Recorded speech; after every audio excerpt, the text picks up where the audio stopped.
Soal itu wabarakatuh wabarakatuh. Kalau teman-teman perkenalkan nama saya Budi Santoso dari Universitas Pelita Bangsa, nomor 3123157 dari kelas TI 3 Nah, di dalam video kali ini saya akan menggali lebih dalam tentang materi DBMS atau Database Management System, seperti konsep dan jenis-jenisnya. Nah, apa yang saya akan sampaikan fokus videonya. Yang pertama, apa itu DBMS? DBMS adalah singkatan dari Database Management System atau Sistem Manajemen Basis Data.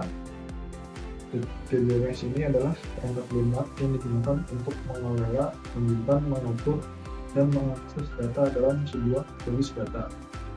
DBMS memungkinkan pengguna untuk membuat, mengedit, dan mengelola struktur data, ini menyediakan atribut untuk mengambil dan memanipulasi data.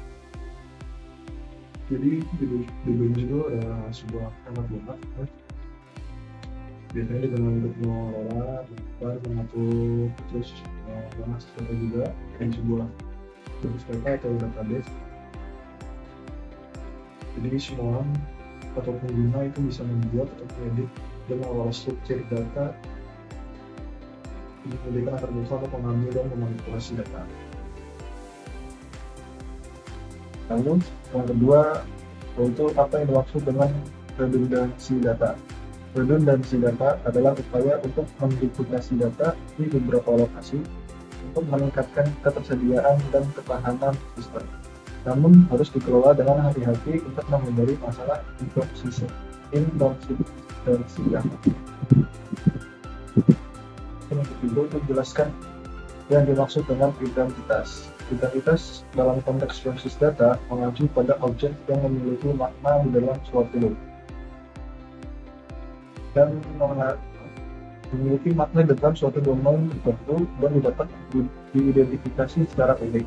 Ini bisa menjadi objek nyata seperti orang, tempat, atau barang, atau konsep abstrak seperti pesanan atau transaksi. Dalam model basis data, entitas seringkali dipresentasikan sebagai tabel, dengan setiap baris dalam tabel mewakili satu entitas dan setiap kolom mewakili atribut atau karakteristik dari entitas tersebut. Misalnya dalam tabel pelanggan, setiap baris mungkin mewakili satu pelanggan dengan kolom-kolom yang mewakili atribut-atribut seperti nama, alamat, dan nomor telepon. Entitas seringkali memiliki hubungan dengan entitas lain dalam basis data, dan hubungan ini diwakili oleh kunci asing atau atribut yang mengacu pada kunci utama entitas lain. Misalnya dalam basis data toko online, entitas produk mungkin memiliki hubungan dengan entitas kategori melalui kunci asing yang menunjukkan kategori produk tersebut. Lalu yang keempat, ada apa itu composite key? Composite key adalah sebuah konsep dalam desain basis data yang mengacu pada penggunaan beberapa kolom atau atribut untuk mengidentifikasi secara unik setiap baris atau tuple dalam sebuah tabel. Dalam struktur basis data relasional, kunci adalah atribut atau kombinasi atribut yang digunakan untuk mengidentifikasi entitas secara unik. Sebuah kunci tunggal biasanya terdiri dari satu atribut, tetapi dalam beberapa kasus kunci dapat terdiri dari beberapa atribut. Ketika kunci terdiri dari beberapa atribut, kita menyebutnya sebagai composite key atau kunci gabungan. Composite key digunakan ketika tidak ada satu atribut tunggal yang dapat memastikan uniknya setiap baris dalam tabel. Nah, misalnya pertimbangan sebuah tabel pelanggan di sebuah toko deli. Tentu saja tidak cukup menggunakan hanya nama pelanggan sebagai kunci, karena mungkin ada beberapa pelanggan dengan nama yang sama. Sebagai gantinya, kita bisa menggunakan kombinasi dari beberapa atribut yang unik seperti nomor identitas atau alamat email. Dalam hal ini kunci tersebut akan menjadi contoh dari sebuah composite key. Maksud dari composite key itu sebagai identitas unik dari suatu identitas di sebuah data. Jadi tidak semua nama pelanggan itu sebagai kunci, karena mungkin pelanggan dengan nama yang sama. Jadi gantinya yaitu dibuat atribut kunci di depannya atau composite key agar nama tersebut bisa dibedakan. Lalu yang kelima itu apa kegunaan dari indeks P, kunci indeks. Indeks P adalah sebuah struktur data dalam sebuah basis data yang digunakan untuk mempercepat pencarian, pengurutan, dan akses data. Indeks K disusun berdasarkan nilai-nilai dari satu atau lebih kolom dalam tabel basis data. Kegunaan utama dari indeks K adalah meningkatkan kinerja operasi pencarian dan pengurutan data. Dengan menggunakan indeks K secara bijaksana, pengguna dapat meningkatkan kinerja operasi pembacaan dan penulisan data dalam basis data, serta meminimalkan waktu yang diperlukan untuk menjalankan query kompleks. Yang keenam, ada berapa jenis arsitektur basis data? Sebutkan.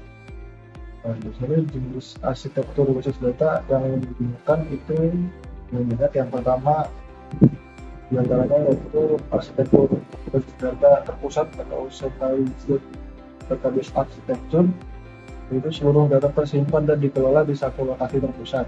Biasanya di server pusat, semua aplikasi dan pengguna terhubung ke basis data terpusat. Memudahkan manajemen dan kontrol data, namun rentan terhadap bottleneck dan titik kegagalan. Lalu yang kedua ada arsitektur basis data terdistribusi atau distributed database architecture, yaitu data disimpan dan dikelola di beberapa lokasi berbeda. Biasanya di beberapa server memungkinkan akses data yang lebih cepat bagi pengguna yang jauh dari server pusat. Meningkatkan ketersediaan data dan toleransi kesalahan, tetapi lebih kompleks dalam manajemen. Yang ketiga, arsitektur basis data terhubung atau client-server database architecture. Pemisahan antara aplikasi klien dan server basis data. Klien mengirimkan permintaan ke server dan server mengembalikan hasil, memungkinkan pemrosesan yang lebih efisien dan pembagian data. Keempat, arsitektur basis data web enable atau web enable database architecture. Itu basis data diintegrasikan dengan aplikasi web sehingga dapat diakses melalui web browser, yang memungkinkan akses data dari mana saja dengan konektivitas internet, mendukung aplikasi web yang interaktif dan berbasis data. Yang ketujuh, apa saja level basis data? Level basis data di sini ada 4, yaitu yang pertama fisik, logical, conceptual, dan eksternal. Fisik ini adalah level rendah dalam hierarki di mana data sebenarnya disimpan dan diorganisasi di dalam media penyimpanan fisik, seperti disk. Level fisik berurusan dengan detail teknis seperti struktur penyimpanan dan akses fisik ke data. Lalu ada logical, pada level ini data diorganisasi dalam bentuk yang lebih abstrak daripada level fisik. Ini melibatkan penggunaan struktur data seperti tabel, indeks, dan tautan antar tabel untuk mewakili bimbingan dan informasi dalam basis data. Lalu ada konseptual. Pada level ini disediakan pandangan yang lebih tinggi dan lebih terintegrasi atas data daripada level logical. Ini melibatkan definisi skema basis data secara keseluruhan, termasuk semua entitas, atribut, hubungan, dan kendala yang ada di dalam basis data. Lalu ada eksternal. Pada level ini data dilihat dari perspektif pengguna atau aplikasi tertentu. Setiap pengguna atau aplikasi dapat memiliki pandangan yang berbeda atas basis data sesuai dengan kebutuhan dan kepentingan mereka. Ini memungkinkan pengguna untuk melihat dan berinteraksi dengan data hanya sebagian yang relevan untuk mereka. Lalu, apa perbedaan antara basis data hierarki dengan basis data jaringan? Perbedaan utama antara basis data hierarki terus kemudian basis data jaringan adalah dalam struktur data dan cara ditentukan. Ini ada cara untuk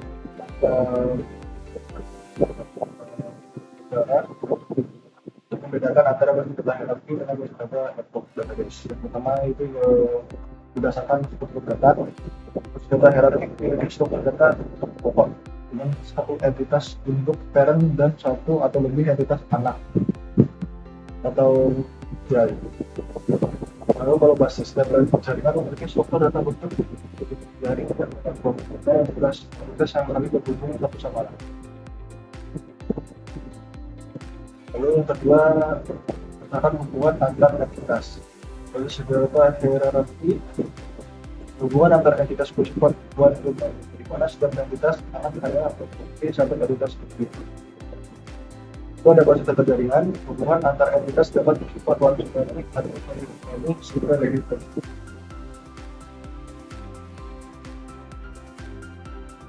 Lalu yang ketiga ada navigasi data.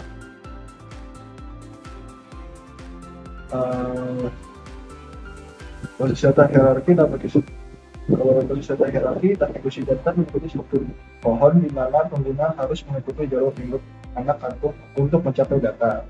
Kalau basis data jaringan, navigasi data dapat dilakukan melalui berbagai arah karena entitas yang saling terhubung dalam jaring. Yang keempat ada kompleksitas. Kalau basis data hierarki lebih sederhana dan mudah dipahami namun kurang fleksibel. Kalau basis data jaringan lebih kompleks tapi menawarkan fleksibilitas yang lebih besar dalam memodelkan hubungan data. Yang kesembilan, apa perbedaan relational database dengan entity relationship? Berdasarkan model data relational database, basis data relasional menggunakan model data yang terdiri dari tabel yang terhubung satu sama lain melalui kunci asing dan kunci primer. Data diorganisasi dalam bentuk tabel dengan baris yang mewakili entitas dan kolom yang mewakili atribut. Lalu ada entity relationship. Model entity relationship menggambarkan entitas, atribut, dan hubungan antara entitas ini lebih bersifat konseptual dan berfokus pada pemodelan struktur data dalam bentuk intuitif dan terstruktur. Lalu berdasarkan representasi visual, relational database dalam basis data relasional, struktur data seringkali diwakili secara struktur dalam diagram seperti diagram skema basis data atau diagram tabel dan kunci. Lalu ada entity relationship. ER biasanya direpresentasikan secara visual dalam bentuk diagram entity relationship atau D yang menunjukkan entitas sebagai kotak, lurus sebagai elips, dan hubungan antara entitas sebagai garis-garis. Lalu berdasarkan tingkat abstraksi, kalau relational database ini bekerja pada tingkat yang lebih terstruktur dan implementasinya lebih berfokus pada operasi manipulasi data dan query. Kalau model IR atau entity relationship bekerja pada tingkat yang lebih konseptual dan tidak selalu langsung terhubung dengan implementasi fisik basis data. Ini membantu dalam merancang dan merencanakan struktur basis data tanpa mempertimbangkan detail teknis penyimpanan data. Lalu berdasarkan penggunaan, relational database ini digunakan untuk menyimpan dan mengelola data dalam format tabel dan menjalankan query menggunakan model query relasional seperti SQL. Kalau entity relationship ini digunakan dalam tahap perencanaan dan desain basis data untuk memodelkan struktur data secara konseptual sebelum diimplementasikan dalam basis data relasional atau non-relasional. Lalu ke-10, apa perbedaan SQL dengan NoSQL, serta berikan contoh basis data berbasis SQL.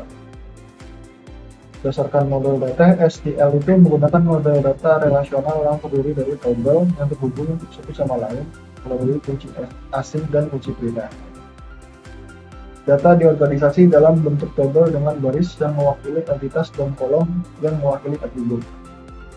Kalau NoSQL menggunakan berbagai model data yang berbeda, termasuk model dokumen, grafik, kolom, dan key value. Ini memungkinkan lebih banyak fleksibilitas dalam cara data diorganisasi dan diakses. Lalu berdasarkan skema dan fleksibilitas, SQL atau Relational Database memiliki skema yang telah ditentukan sebelumnya. Kalau skema kaku yang berstruktur tabel dan tipe data kolom harus didefinisikan sebelum data dapat dilanjutkan. Perubahan pada skema dapat menjadi proses yang rumit dan memerlukan perhatian yang cermat. Lalu kalau SQL itu memiliki skema yang fleksibel atau tidak terstruktur atau dinamis yang memungkinkan penambahan, penghapusan atau perubahan struktur data tanpa mengganggu operasi lain atau memerlukan pembaruan skema yang besar. Lalu berdasarkan kinerja dan skalabilitas, SQL ini biasanya menawarkan kinerja yang tinggi untuk query kompleks yang melibatkan hubungan antara tabel, namun skalabilitas horizontal seringkali lebih sulit untuk dicapai. Lalu NoSQL ini seringkali dirancang untuk memprioritaskan kinerja dan skalabilitas. Mereka sering dapat menangani volume data yang besar dan beban kerja yang tinggi, terutama dengan volume data yang distribusi dan dapat diskalakan secara horizontal. Jadi MySQL ini bisa diubah kapanpun. SQL itu rencana, jadi ada semacam kayak rancang rencananya di awal. Jadi skalabilitas untuk penambahan data atau server itu agak sulit kalau SQL enggak. Lalu contoh basis data berbasis MySQL itu ada MongoDB, sebuah basis data dokumen MySQL yang populer yang menyimpan data dalam format dokumen JSON yang fleksibel. MongoDB memungkinkan stabilitas horizontal dan memiliki hubungan untuk aplikasi dan schedule. Kedua ada Cassandra, basis data kolom dan terdistribusi yang dirancang untuk menangani volume data yang besar dengan kecepatan tinggi. Cassandra menyediakan skalabilitas yang linear dan toleransi terhadap kesalahan yang tinggi. Lalu ada Redis, basis data query value berkinerja tinggi yang digunakan untuk menyimpan data dari dalam RAM. Redis digunakan untuk cache data, penghitungan real-time, dan manajemen sesi. Lalu yang keempat ada Neo4j, basis data grafik yang dirancang untuk menyimpan dan menjelajah data dan memiliki struktur berbentuk grafik.